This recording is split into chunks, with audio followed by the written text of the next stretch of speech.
for the next video. Ito po, magandang gabi po muna sa inyong lahat, sa mga minamahal ko dyan, mga supporter ko, mga viewers ko. Ito po yung aking uling recipe. So, nagluto po ako ng gata sa adobo na manok. So, ito po ay Tagalog. So, binili ko po kasi wala naman po kaming alagang Tagalog na manok. So, siyempre, bumili po ako. So, ito po guys. So, ayan, nagluto po ako ng ginataang manok. So, ayan. Hindi ko na po siya na ipakita kung ano man po yung mga inilagay ko. Pero, talagang ano talaga niyan is yung may gata. Tapos, inadobo ko po muna siya. So, ito po siya guys. Ayan.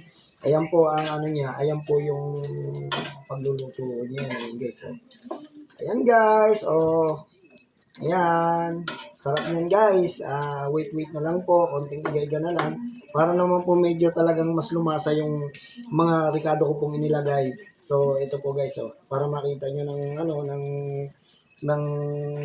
makita nyo yung mga ginagawa ko. Ano po guys. Sa araw-araw. So, mabuhay po. Shoutout po sa lahat. At yung po ako po yung nagpapasalamat dun sa mga subscriber ko. Nag-subscribe at mag-subscribe pa. Salamat po.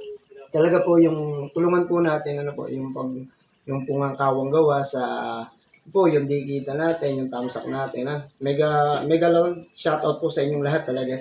So ako po yung nagpapasalamat. Ayan po, medyo maliit pa lang po yung bahay ko. So sadyang nandiyan po kayo, sinusuportahan niyo po ako. Yun din po yung mga malalaki ng bahay. So sadyang naman po sumusuporta sila. So guys, maraming salamat po ulit at salamat po. Pagpalain po na lagi tayo ng po may kapal. Salamat, God bless to all. Salamat po guys.